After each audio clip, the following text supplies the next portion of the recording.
जय हिंद दोस्तों, स्वागत है आपका जॉब अड्डा यूट्यूब चैनल में। आज हम इस वीडियो में टीएनपीएससी रिक्रूटमेंट के सारी जानकारी आप लोगों के बीच साझा करने वाले हैं, जिसमें टीएनपीएससी के द्वारा टोटल वैकेंसी कितना निकाला गया है और इस फॉर्म को अप्लाई करने के लिए क्वालिफिकेशन डिटेल्स क्या है और इसमें फ़ी पेमेंट कितना लगने वाला है और इसका सैलरी कितना मिलने वाला है। तो सारी जानकारी आपको स्टेप बाय स्टेप इसमें मिलने वाली है। आइए हम इस वीडियो की शुरुआत करें। यह recruitment Tamil Nadu public service commission के द्वारा पब्लिश किया गया है, जिसमें आप यहाँ पे देख सकते हैं application are invited are eligible candidate only through online mode में आपका एप्लीकेशन स्टार्ट हो गया है, जो कि 4/3/2023 तक है। वन टाइम रजिस्ट्रेशन के लिए टीएनपीएससी के द्वारा 150 रुपया चार्ज किया गया है, जो कि आप यहाँ पे पहले रजिस्ट्रेशन करेंगे तो आपको 150 रुपया कटाना पड़ेगा। उसके बाद रजिस्ट्रेशन होगा, उसके बाद फॉर्म फिल होगा। आगे हम वैकेंसी डिटेल्स के बारे में जानकारी आप लोग को बता दें। इसमें डिटेल्स में वैकेंसी के बारे में आप यहाँ पे देख सकते हैं जो टोटल वैकेंसी इसमें कितना निकाला गया है।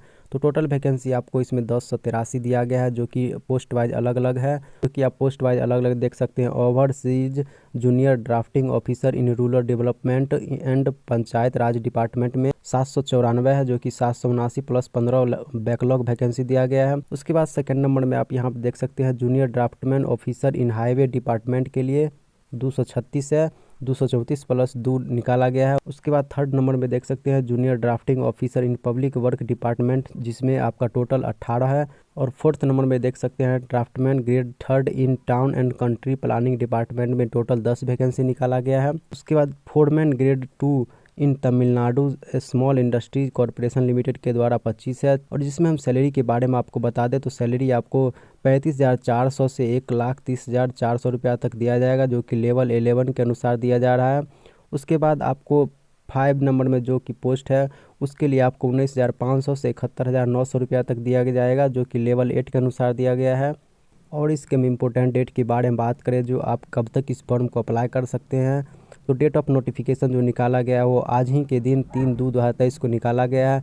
और इसके last date of submission of online application का वो 4/3/2023 तक दिया गया है। एप्लीकेशन करेक्शन विंडोज पीरियड, यानी आपका फॉर्म अगर गलत भी हो जाएगा तो आपका एक विंडो ओपन निकाला जाएगा टीएनपीएससी के द्वारा, जो कि 9/3/2023 से 12:01 AM से 11/3/2023 तक रहने वाला है। इसमें आप अपने फॉर्म को सुधार कर सकते हैं।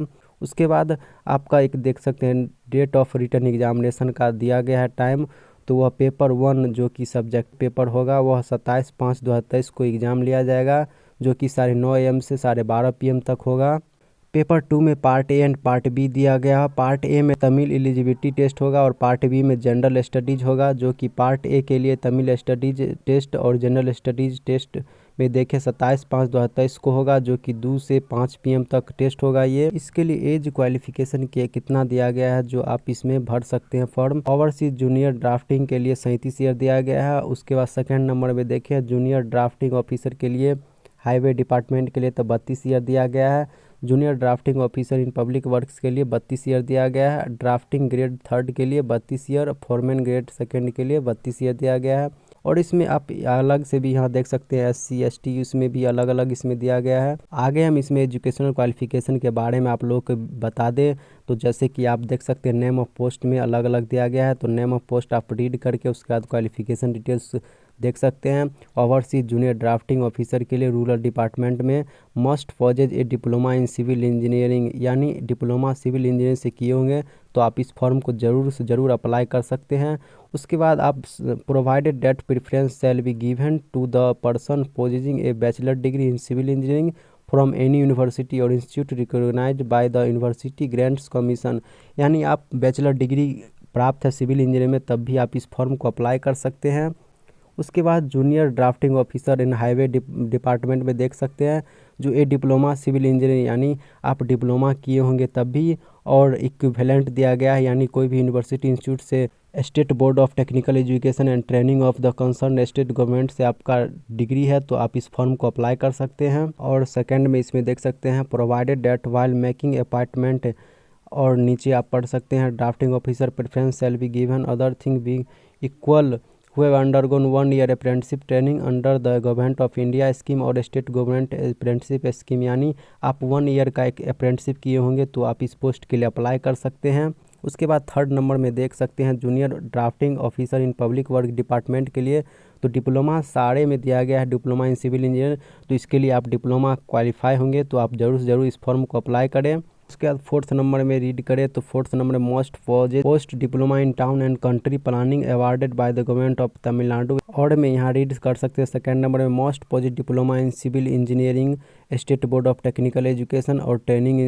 थर्ड नंबर में पढ़ सकते हैं most post diploma in architectural assistantship awarded by the state board of technical education and training और any other qualification equivalent to the qualification method first and second एवं जो दिया गया उसके अनुसार। आपके पास ये सब डिग्री है तो आप अलग अलग पोस्ट के लिए अलग अलग अप्लाई कर सकते हैं। एक्सपीरियंस में देखें तो experience in the field of civil engineer for not less than 3 year.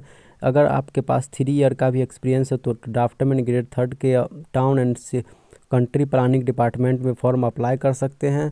उसके बाद फोरमैन ग्रेड 2 के लिए देख सकते हैं ए डिप्लोमा इन मैकेनिकल इंजीनियरिंग या बीई मैकेनिकल इंजीनियरिंग प्रीफर्ड, यानी आप डिप्लोमा या बीई किए होंगे मैकेनिकल इंजीनियरिंग से तो इस फॉर्म को अप्लाई कर सकते हैं। और अधिक यहाँ पे आप नोट में पढ़ सकते हैं the educational qualification prescribed for the post should have been obtained by the passing required qualification of the following order of studies 10th plus diploma course 10 plus 3 year और 10th प्लस HSC किए होंगे तो diploma course 10 plus 2 year का और 10th plus HSC plus bachelor degree course किए होंगे 10 plus 2 plus 4 required है। उसके बाद आप ये सारे स्टेप भी अच्छे से रीड कर लें, उसके बाद फॉर्म को अप्लाई कर सकते हैं।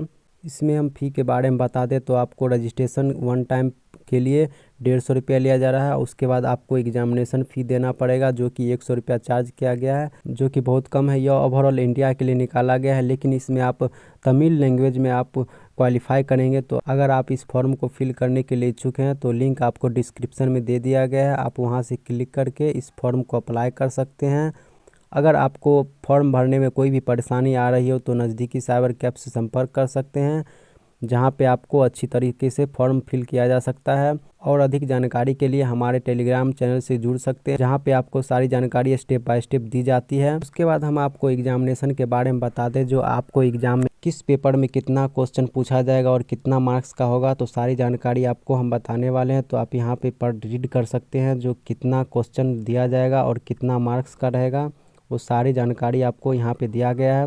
जैसे कि पेपर 1 में आप देख सकते हैं ऑब्जेक्टिव टाइप का पेपर 1 होगा, पेपर 2 जो कि 200 क्वेश्चन होगा, पेपर फर्स्ट में ऑब्जेक्टिव टाइप का होगा जिसमें आप subject paper 200 question, diploma standard यानी आप जिस ब्रांच से हैं डिप्लोमा सिविल इंजीनियर से तो आपको सिविल इंजीनियर से क्वेश्चन पूछा जाएगा, जिसमें civil engineer architecture apprentice town and country planning post के लिए, मैकेनिकल इंजीनियर के लिए। तो इसमें 3 आवर का आपका समय दिया जाएगा, जो कि मैक्सिमम नंबर होगा वो 300 मार्क्स का होगा। उसके बाद पेपर सेकेंड में देखें 200 क्वेश्चन होगा। पार्ट ए में आपका तमिल एलिजिबिलिटी टेस्ट होगा जो कि 100 क्वेश्चन होगा, 150 मार्क्स का होगा। उसके बाद पार्ट बी में आप यहाँ पे देख सकते हैं जनरल स्टडीज़ होगा जो कि 100 क्वेश्चन का होगा, 150 मार्क्स का होगा। उसके बाद general studies diploma standard 75 question होगा। उसके बाद aptitude and mental ability test होगा जो कि 25 क्वेश्चन होगा। टोटल मिला के आपको यहाँ पे 150 मार्क्स का होने वाला है टेस्ट। उसके बाद एक और जानकारी आप यहाँ पे देख सकते हैं, जैसे कि इस सेकेंड पेपर में तमिल टेस्ट जो होगा उसके लिए मिनिमम क्वालिफाइंग मार्क्स 60 मार्क्स यानी 40% ऑफ 150 में 40% आपका मार्क्स आना ज़रूरी है। यह मार्क्स जो कि है पार्ट 2 में, यह मार्क्स जो आएगा आपका इसमें वह सिर्फ पास करने के लिए है, रैंक के लिए यह मार्क्स नहीं दिया गया है। उसके बाद मिनिमम क्वालिफाइंग मार्क्स आप यहाँ पे देख सकते हैं जो SC ST के लिए दिया गया है, वह 300 और 150 दोनों मिला के 450 में आपका 135 मार्क्स आएगा, तो आप इसके लिए क्वालिफाइंग हो जाएंगे। उसके बाद अदर कैंडिडेट के लिए दिया गया है 180, यानी 450 में 180 अदर कैंडिडेट का आएगा तो ही इसमें क्वालिफाइंग का चांस होगा। आप इस सिलेक्शन प्रोसीजर को भी अच्छे तरीके से रीड कर लेंगे, उसके बाद फॉर्म को फिल करेंगे। उसके बाद नीचे आप देख सकते हैं सेंटर फॉर एग्जामिनेशन, आपका सेंटर कहाँ दिया जाएगा एग्जामिनेशन के लिए वो सेंटर दिया गया है। तो टोटल सेंटर 15 दिया गया है, तो आप सेंटर अपने अनुसार चूज करेंगे जो आपको कहाँ एग्ज़ाम देना है, उसके अनुसार आपको एग्जामिनेशन सेंटर वहाँ पे दिया जाएगा। और इसमें आप सिलेबस देख सकते हैं जो सिविल इंजीनियरिंग के लिए इसमें सिलेबस ऑब्जेक्टिव टाइप में कौन सा सिलेबस दिया गया है। तो सबसे फर्स्ट में आपका engineering mechanics of structure, construction material and construction practice, transportation engineering, जिसमें आपका अलग अलग जो कि सिलेबस है, जो कि सब्जेक्ट है, उसमें सब टॉपिक दिया गया है। तो टॉपिक आप अच्छे तरीके से रीड कर लेंगे। उसके बाद हाइड्रोलिक्स दिया गया है, सर्वेइंग है, इन्वायरमेंटल इंजीनियरिंग है, एस्टिमेटिंग एंड कॉस्टिंग है, स्ट्रक्चरल इंजीनियरिंग। यानी सिविल इंजीनियरिंग में जितने सब्जेक्ट पढ़ा जाता है वो सारे सब्जेक्ट से आपको इसमें क्वेश्चन पूछने वाला है। और आगे हम नीचे देखें,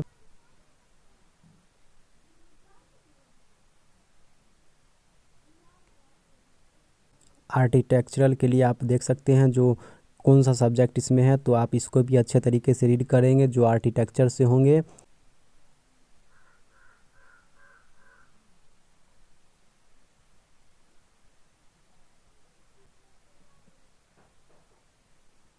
उसके बाद town and country planning post diploma standard के लिए आप इसमें भी सब्जेक्ट देख सकते हैं जो कौन कौन सा सब्जेक्ट दिया गया है, वो आप आसानी से रीड करेंगे, उसका टॉपिक अच्छे से पढ़ेंगे तो आपका इसमें सिलेक्शन का चांस बन जाएगा।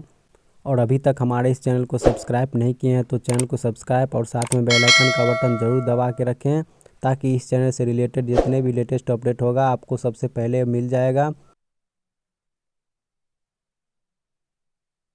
मैकेनिकल इंजीनियरिंग के लिए देख सकते हैं जो मैकेनिकल के लिए क्या सिलेबस है, कौन सा सब्जेक्ट इसमें दिया गया है, वो सारे आप मैकेनिकल वाले इसमें रीड कर सकते हैं।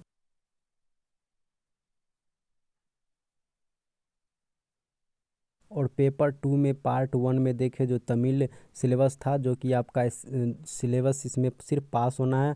तो हमें तो ये तमिल भाषा नहीं आ रही है, जो जिसको तमिल भाषा आ रही है वो अच्छे से रीड करेंगे। उसके बाद आप वहाँ पे एग्ज़ाम देने बैठेंगे तो आपका तमिल टेस्ट होगा, उसमें तमिल में कौन कौन सा सिलेबस है, कौन कौन सा सब्जेक्ट पूछा जाएगा, वो सारे आपको स्टेप बाय स्टेप यहाँ से दिया गया है यहाँ तक। तो आप इसको भी अच्छे तरीके से रीड करेंगे जिनको भी ये भाषा समझ में आ रहा है।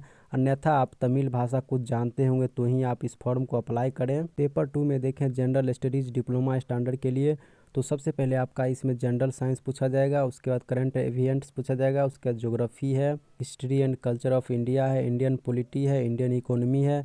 सारे टॉपिक बाय टॉपिक इसमें सब्जेक्ट में दिया गया है तो उसके भी अच्छे तरीके से रीड करेंगे। इंडियन नेशनल मूवमेंट है, हिस्टोरी कल्चर दिया गया है, डेवलपमेंट एडमिनिस्ट्रेशन इन तमिलनाडु का सिलेबस इसमें दिया गया है। Aptitude and mental ability test में आप देख सकते हैं जो कौन कौन सा टॉपिक है, को फॉर्म फिल करने के लिए कौन कौन सा डॉक्यूमेंट अपलोड करना होगा, ये सारे स्टेप में दिया गया है। जो आप कौन कौन सा डॉक्यूमेंट अपलोड करेंगे तो ही आपका फॉर्म अच्छे तरीके से फिल हो सकता है।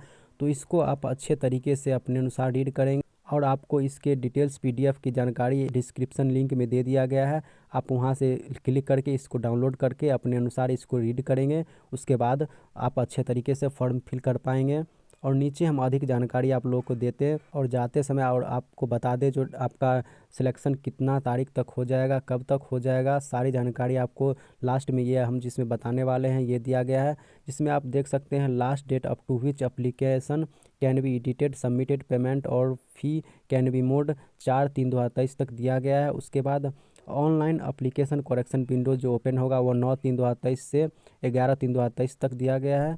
उसके बाद last date up to which applicant are permitted to uploaded the document 14/5/2023 तक आप अपलोड कर सकते हैं डॉक्यूमेंट को। उसके बाद publication of written examination result आपको जुलाई 2023 में जो आप एग्ज़ाम देंगे जुलाई 2023 में आपका रिजल्ट आ जाएगा। उसके बाद सर्टिफिकेट वेरिफिकेशन एंड काउंसलिंग का डेट आपका अगस्त 2023 तक दिया जाएगा। यानी आपका सिलेक्शन इसमें अगस्त सितंबर तक आपको इसमें सिलेक्शन मिल जाएगा। तो आप लोग ज़रूर ज़रूर इस फॉर्म को भर दें और फॉर्म को भरने के बाद आपको इसमें तैयारी करनी होगी, तो आप ज़ोर ज़ोर से तैयारी करें ताकि आपका इसमें सिलेक्शन हो सके। इसमें पोस्ट बहुत अधिक निकाला गया जो कि 1600 कुछ निकाला गया है, तो इसके लिए आपको एक सीट चाहिए, तो आप अपने अनुसार इसमें तैयारी करें। मिलते हैं नेक्स्ट वीडियो में जहाँ किसी अन्य वैकेंसी के बारे में डिटेल्स में जानकारी दी जाएगी।